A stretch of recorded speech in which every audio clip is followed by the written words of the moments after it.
بسم اللہ الرحمن الرحیم۔ آج کی ویڈیو کا ہمارا ٹاپک ہے کہ سیلف ہپنوسس کے ذریعے ہم اپنے غصے کو ہمیشہ کے لیے کیسے ختم کر سکتے ہیں۔ یہاں ایک قابل ذکر بات ہے کہ ہم اینگر مینجمنٹ کی بات نہیں کر رہے، ہم غصے کو کنٹرول کرنے کی بات نہیں کر رہے، بلکہ ہپنوسس یا سیلف ہپنوسس میں اتنی طاقت، اتنی پاور ہے کہ یہ غصے کو ہمیشہ کے لیے آپ کی شخصیت سے نکال سکتا ہے۔ غصے کو ختم کرنے کے لیے ہپنوٹزم کا اسکرپٹ کیسا ہونا چاہیے، جنرلی ہم اس پہ بات کر چکے ہیں پہلے کہ اسکرپٹ کے اندر 3 مین چیزیں ہوتی ہیں۔ پہلے حصے میں ہم اپنی سیلف کاؤنسلنگ کرتے ہیں یا اقرار کرتے ہیں، دوسرے حصے میں ہم افرم کرتے ہیں، کچھ عہد کرتے ہیں، اور تھرڈ میں ہم ایک کوشن جو ہے اس میں ڈال دیتے ہیں کہ اگر کبھی ہم اپنے عہد سے ہٹنے لگیں تو ہمارا سسٹم آٹومیٹکلی ہمیں کوشن کر دے اور ہم واپس اپنے عہد کے اوپر آ جائیں۔ ابھی آپ کے سامنے میں غصہ ختم کرنے کا ایک اسکرپٹ جو ہے پیش کر رہا ہوں، آپ اس کو پلس مائنس کر سکتے ہیں۔ اگین اس کے 3 حصے ہیں جو ڈفرینٹ کلرز میں ہیں۔ یہاں سے اسٹارٹ ہو رہا ہے کہ میں یہ جان چکا ہوں کہ میرا غصہ ماضی کے کسی واقعہ کی وجہ سے شروع ہوا تھا۔ وہ ماضی کا ایک چھوٹا سا واقعہ تھا جس پر مجھے بے اختیار اور بہت زیادہ غصہ آیا تھا۔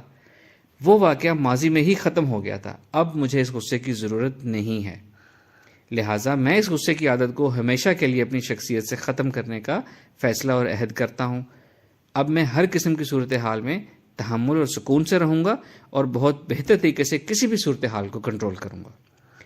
اگر کبھی انجانے میں غصے کی کیفیت اچانک میرے اوپر آنے لگے گی تو مجھے اسی وقت یاد آ جائے گا اور میرا غصہ فوراً جھاگ کی طرح بیٹھ جائے گا اور میں پھر سے مکمل طور پر پرسکون ہو جاؤں گا۔ یہ میں نے ایک اسکرپٹ بنایا ہے، آپ اس کے الفاظ پلس مائنس کر سکتے ہیں۔ اگر آپ ایگزیکٹ واقعہ تک پہنچ گئے ہیں تو آپ اس کو بھی یہاں پہ ڈال سکتے ہیں اپنے آپ سے بات کرتے ہوئے۔ کسی سال تک پہنچ گئے ہیں تو اس کو آپ یہاں نامینیٹ کر سکتے ہیں۔ جو پہلا حصہ اس کا وائٹ کلر میں لکھا ہوا ہے، یہ کنفیشن ہے، سیلف کنفیشن ہے، اور جو دوسرا ہے وہ عہد ہے، افرمیشن ہے، اور تیسرا حصہ جو ہم نے کوشن کا ڈالا ہے۔ ہر سیلف ہپنوسس کے فارمیٹ کے یہ 3 حصے ہوں گے جس کو آپ نے لازمی خیال رکھنا ہے۔ یہ آپ نے سمجھ لینا ہے یہ فارمیٹ، اور یہ 3 جو میں نے 3 قسم کی باتیں لکھی ہیں اس کو اپنے خود سے اپنے الفاظ میں سمجھنا ہے، کیونکہ آپ نے بات کرنی ہے، اپنے آپ سے خود کلامی کرنی ہے، اپنے آپ کو پروگرام کرنا ہے۔ تو جس زبان میں آپ بولتے ہیں، جو آپ کی ٹون ہے، جو آپ کے الفاظ کی سلیکشن ہے، آپ اس میں یہ کام کریں گے تو زیادہ بہتر ہوگا۔ حرف بحرف یاد رکھنے کی ضرورت نہیں ہے، اس کی سمری بس آپ کے ذہن میں ہونی چاہیے۔ پروسیجر کیا ہوگا کہ سب سے پہلے جو بھی میں نے کہہ دیا، آپ نے اس کی اسکرپٹ کی سمری کو سمجھ لینا ہے کہ یہ جنرلی میں نے بات کرنی ہے، اس کے یہ 3 حصے ہوں گے۔ اس کے بعد آپ نے الفا اسٹیٹ آف مائنڈ حاصل کرنی ہے۔ الفا اسٹیٹ آف مائنڈ حاصل کرنے کا جو ایک پراپر پروسیجر ہے، میں آپ کو اس میں لنک دے دیتا ہوں۔ وہ ایک لمبی ویڈیو ہے، گائیڈڈ آڈیو ہے، جس کو سن کر آپ الفا اسٹیٹ آف مائنڈ میں جا سکتے ہیں۔ وہ ایک سونے کے لیے بھی بہت اچھی ایک گائیڈڈ آڈیو ہے، اس کا میں آپ کو لنک دے دیتا ہوں۔ شارٹ کٹ فی الحال آپ کو میں یہاں بتاتا ہوں کہ الفا اسٹیٹ آف مائنڈ میں جانے کا شارٹ کٹ یہ ہے کہ آپ کسی وقت اپنے روزمرہ کے کام سے فارغ ہو جائیں، بیٹھ جائیں ٹیک لگا کے، یا لیٹ جائیں، ایزی ہو جائیں۔ اس کے بعد آپ آنکھیں بند کریں، اپنے جسم کو ڈھیلا چھوڑیں، اپنے ذہن کو ڈھیلا چھوڑیں، اپنے اعصاب کو ڈھیلا چھوڑیں، اور کچھ دیر کے لیے آپ ایسے ایکٹنگ کریں کہ جیسے بعض اوقات آپ نے ایکسپیرینس کیا ہوگا، ہم اپنی لائف میں کبھی ایکٹنگ کرتے ہیں، سونے کی یا بے ہوش ہونے کی ہم ایکٹنگ کرتے ہیں اور کچھ دیر اس کو مینٹین رکھتے ہیں۔ تو جب ہم وہ سونے کی ایکٹنگ کرتے ہیں یا بے ہوش ہونے کی، اس میں کیا کرتے ہیں، ہم اپنے جسم کو، اپنے سر کو، اپنے پورے کے پورے جسم کے اعصاب کو، اپنے ذہن کو، اپنی آنکھوں کو ڈھیلا چھوڑ دیتے ہیں بالکل، اور کچھ دیر اسی ڈھیلی کیفیت میں رکھتے ہیں۔ اور آپ نے نوٹ کیا ہوگا جب ہم ایسا کرتے ہیں تو ہمیں بہت جلد ایک بڑی پرسکون سی کیفیت ہوتی ہے، اس میں ہلکی ہلکی ہمیں غنودگی بھی آ رہی ہوتی ہے۔ اسی کیفیت کو آپ کم از کم 1 منٹ تک رکھیں تو جو آپ کی کیفیت بنے گی وہ الفا اسٹیٹ آف مائنڈ ہوگی، جہاں آپ ایک پرسکون جسمانی اور ذہنی کیفیت میں ہوں گے۔ اور ذہن کو بھی سوچوں سے خالی کرنا لازمی شرط ہے، ذہن کا ریلیکس ہونا مینڈیٹری ہے۔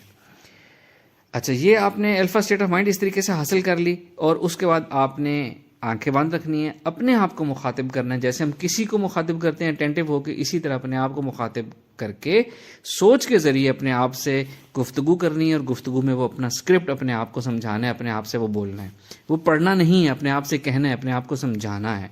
اور یہ اسکرپٹ ہے، یہ ایک سیشن میں آپ نے 10 to 14 ٹائمز آپ نے ریپیٹ کرنا ہے۔ تو پہلے تو وہ الفاظ حرف بحرف یاد نہیں کرنے، اس کی سمری ہونی چاہیے، اور وہ خود اپنے آپ کو سمجھانا شروع کر دیں، اور 10 to 14 ٹائمز آپ نے یہ اپنے آپ کو کہنا ہے۔ ایگزیکٹلی بھی آپ گن سکتے ہیں، یا گنے بغیر بھی آپ کچھ ٹائم فکس کر کے اس میں بغیر گنے بھی اپنے آپ کو دہرا سکتے ہیں۔ تو یہ آپ کا ایک سیشن ہو جائے گا ہپنوسس کا۔ اس طرح کے 2 سیشن آپ نے ایک دن میں کرنے ہیں. ایک بری عادت کو ختم کرنے کے لیے ایک ہی وقت میں آپ نے ہپنوسس ٹرائی کرنا ہے, دن میں 2 دفعہ کرنا ہے اور 10 سے 14 دن تک آپ نے یہ کام کرنا ہے, تو وہ عادت آپ کے اندر سے مکمل طور پر ختم ہو جائے گی. جب آپ یہ کرنا شروع کریں گے, رزلٹ تو آپ کو دوسرے اور تیسرے دن ہی ملنا شروع ہو جائیں گے اور آپ کو لگے گا آپ کو اور ہپنوسس کی ضرورت نہیں ہے, لیکن وہ ریلیپس ہو سکتا ہے. اس لیے 10 to 14 ڈیز تک آپ نے لازمی ایسے ہپنوسس کرنا ہے تاکہ وہ چیز آپ کے اندر سے ہمیشہ کے لیے ختم ہو جائے اور اس کا ریلیپس نہ ہو. یہ ہمارا آج کا ٹاپک تھا کہ غصے کو ہپنوسس کے ذریعے ہم مکمل طور پر کیسے ختم کر سکتے ہیں. آپ نے اس کو پریکٹس کرنا ہے اور ہمیں اس کی آپ نے فیڈ بیک دینی ہے, ہمیں چاہے آپ کمنٹ میں دیں, چاہے آپ ہماری کانٹیکٹ انفو میں رابطہ کر کے آپ ہمیں فیڈ بیک دیں.